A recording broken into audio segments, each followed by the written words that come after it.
कहीं नष्ट करने वाला हो जाता है, या कहीं बर्बाद करने वाला हो जाता है, या कहीं तकलीफ देने वाला हो जाता है।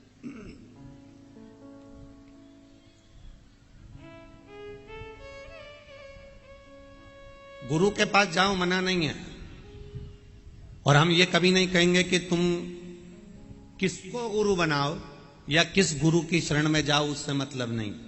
हमारा केवल इतना सा कहना है कि गुरु मंत्र लेना या गुरु दीक्षा लेना या किसी को गुरु बना लेना, ये बड़ा बहुत सरल एक विषय है, बहुत सरल एक पाठ है जिसको आप पढ़ सकते हो, जिससे आप गुरु की शरणागति में जा सकते हो। पर उसमें सबसे ज्यादा कठिन अगर कोई बात है, उसमें सबसे ज्यादा कठिन अगर कोई क्रम है, तो वो ये है कि हमें कैसा गुरु चाहिए। कैसा गुरु? सिर पर गंगा धरी हुई हो, मतलब दिमाग थोड़ा ठंडा हो। तन पर भस्म रमी हुई हो। भस्म का मतलब है कि ये नहीं कि बहुत दिखावा कर दे, बहुत अंदर तक भस्म रमा कर बैठा है, उसे दिखावे से भी कोई मतलब नहीं। मस्तक पर द्विज का चंद्रमा धारण कर कर बैठा है, मतलब द्विज का चंद्रमा ऐसा होता है कि वो गलता चले जाता है, छोटा होते चले जाता है, एकदम दुर्बल पतला।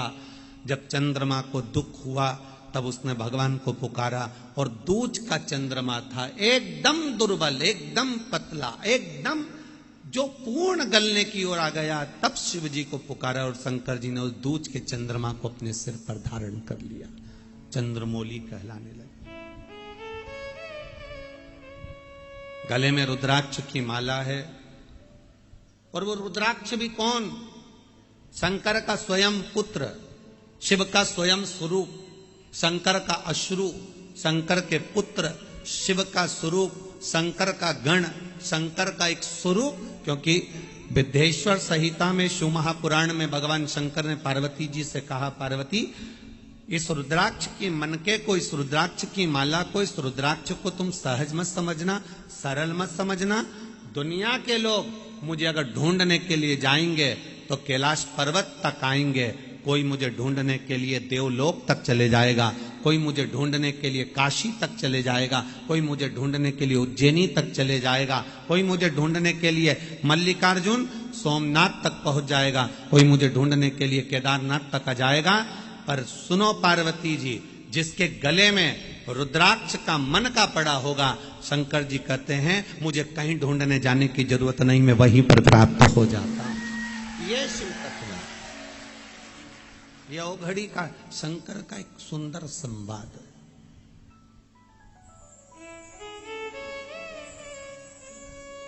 गुरु बिन ज्ञान न उपजे, गुरु बिन संशय ना मिटे, गुरु बिन भक्ति ना मिले, गुरु बिन मुक्ति ना हो।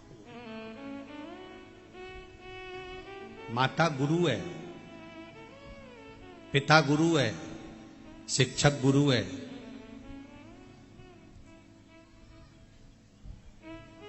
और एक सदगुरु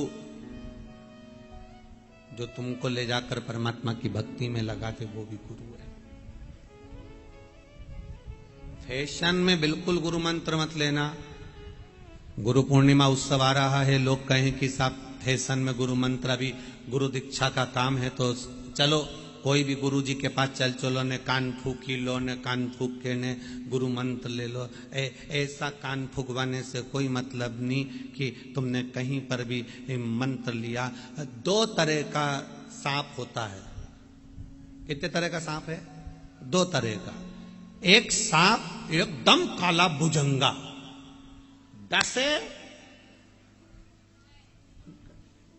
वो कहे नहीं मेरा काटा पानी नहीं मांगे ऐसा काटे। एक सांप वो होता है, डस ले, फूक दे, ने मर गया, पानी नहीं मांगे ने 2 मिनट में ने तड़ तड़ तड़ तड़ तड़ करता निपट गया। और एक सांप वो मिलता है तो कहीं का भी कह दे पनियारा है, कोई बात नहीं, कहीं नहीं, कुछ नहीं बिगड़े, कहीं काटेगा भी नहीं ना, तो जहर भी नहीं फैले, पनियारा है। एक काला भुजंगा, एकदम कांटे ने पानी नहीं मंगने दे और निपटा दे, और एक हो कि बस वो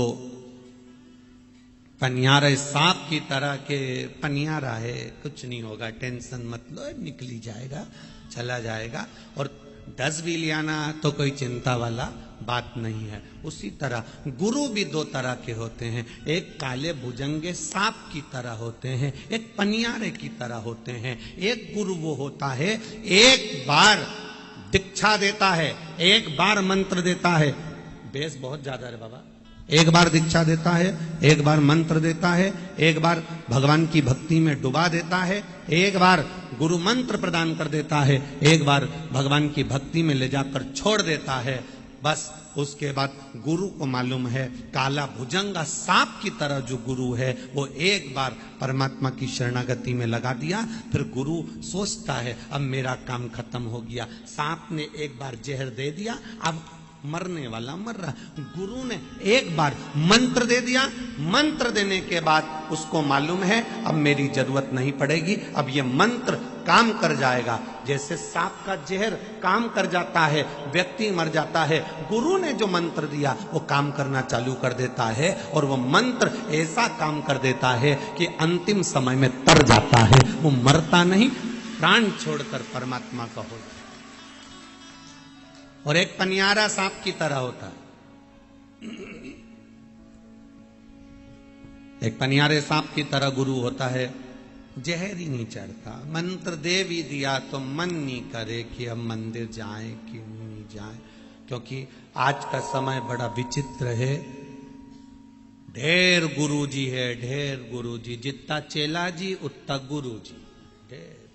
और गुरु फिरे बाजार में हमसे दीक्षा लेओ, नरक पड़ो चाहे स्वर्ग जाओ, पल्ली फापा हमी को देओ। बहुत पढ़े मिलेंगे, बहुत ढेर मिलेंगे जो आपसे करेंगे हमारे पास आ जाओ।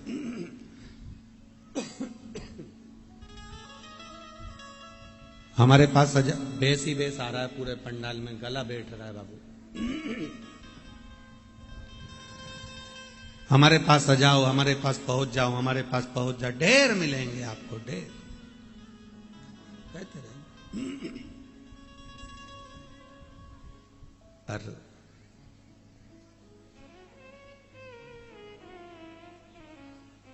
जल्दीबाजी बिल्कुल मत करना गुरु मंत्र लेने में, गुरु दीक्षा लेने में बिल्कुल जल्दीबाजी मत करना।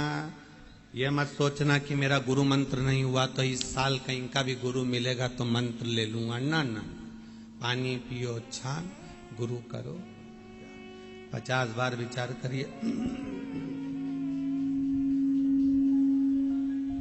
50 बार विचार करिए, 50 बार सोचिए, 50 बार विचार करना, उसके बाद सोच लेना कि जिस गुरु की शरणागति में बैठा हूं उस गुरु ने मुझे कहीं भगवान की भक्ति में लगाया कि नहीं लगाया, उस गुरु ने मुझे परमात्मा तक ले जाकर छोड़ा कि नहीं छोड़ा, उस गुरु ने मुझे शंकर भगवान के दरवाजे पर, राम जी के दरवाजे पर, कृष्ण के दरवाजे पर भगवान की भक्ति में ले जाकर छोड़ा नहीं छोड़ा। गुरु करो।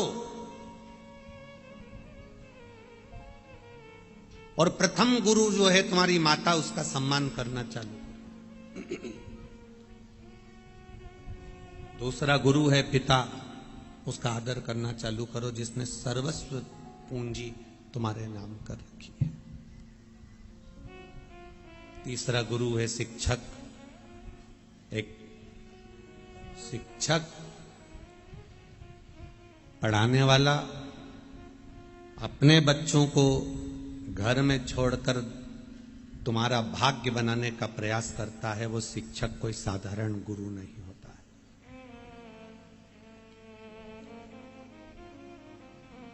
भगवान कृष्ण के जो गुरु थे सांदीपनि ऋषि,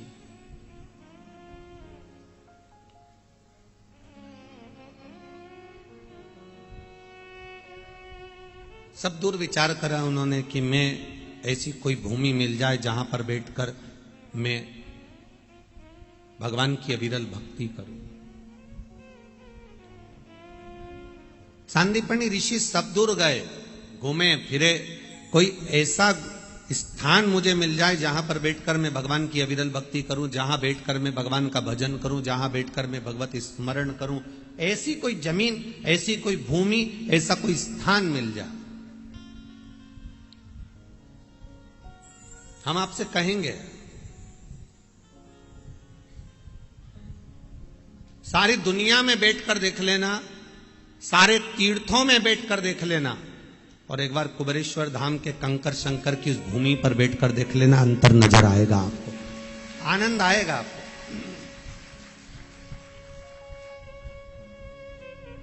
बारह ज्योतिर्लिंग में जाकर देखना, शंकर भगवान की भूमि जहां जहां पर हो, जहां शंकर की भूमि हो, 12 ज्योतिर्लिंग चले जाओ, चाहे आप अपने नगर में, अपने गांव में, अपने शहर में, अपने क्षेत्र में कोई शंकर जी का मंदिर हो, शिव जी का स्थान हो, वहां बैठकर देख लो।